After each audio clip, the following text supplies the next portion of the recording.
for From you. $20 podcast kits sold on TikTok to handcrafted microphones built in small-town America, the quality versus quantity war has been brewing within the tech industry.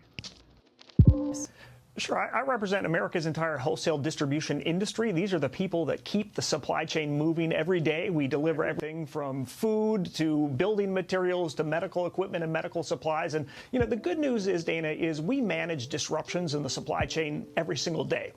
Now, we do this by increasing emergency stock. Perhaps we'll move things to the West Coast ports. And so we're doing everything we can to help smooth this out so there won't be as big of an impact to the supply chain. Shipments that they expected to show up a couple weeks ago still haven't arrived. And so what we believe is that the longshoremen have been slow walking things at the docks for weeks. What if I told you that the gear you're using, microphones, speakers, audio interfaces, might soon double in price? Doesn't have free shipping? I am not buying it. And that it's not just inflation to blame. It's global politics, tariffs, and a supply chain war most creators never saw coming.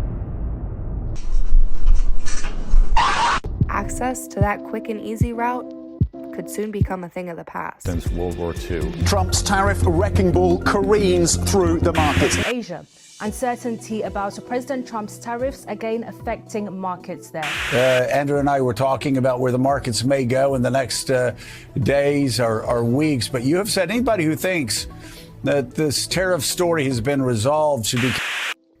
Platforms like TikTok Shop and Temu have flooded the creator market with ultra-cheap gear. For under $50, you can launch a podcast. For under $20, you can live stream. But how is that even possible? Mass production, cheap materials, and low-cost labor in China make it possible to pump out products by the millions. Though affordable, they're also disposable. No warranties, no support, and no guarantees. Now let's flip the script and look at the other side of the market.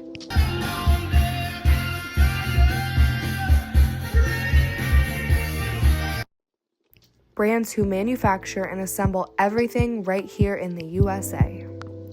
Heil Sound in Illinois, Magico in California, Ohm Speakers from New York, Magnapan from Minnesota, and Theta Digital in California. It's going to be Liberation Day for America. We've been ripped off by every country in the world, friend and foe. I call April 2nd. I would have made it April 1st, but I didn't want to be April Fool's Day because then nobody would believe what I said. These companies build in smaller quantities, focusing instead on quality, using high-end materials, skilled labor, and decades of audio engineering experience. These products are built to last the lifetime of a creator's career with easy access to maintenance when needed. Quality often comes with a price tag.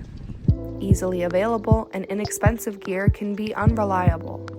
But what other factors weigh into a creator's final decision when purchasing new tech? In a significant escalation of the recent trade war, the United States has imposed a 145% increase in tariffs on Chinese imports. In retaliation, China has raised its tariffs on U.S. imports to 125%. This means that now anything ordered from China will receive an enormous increase in price for the same quality products. Companies scramble before the 90-day mark to try and maintain their pricing by rerouting imports of Chinese goods through ports in Mexico and India.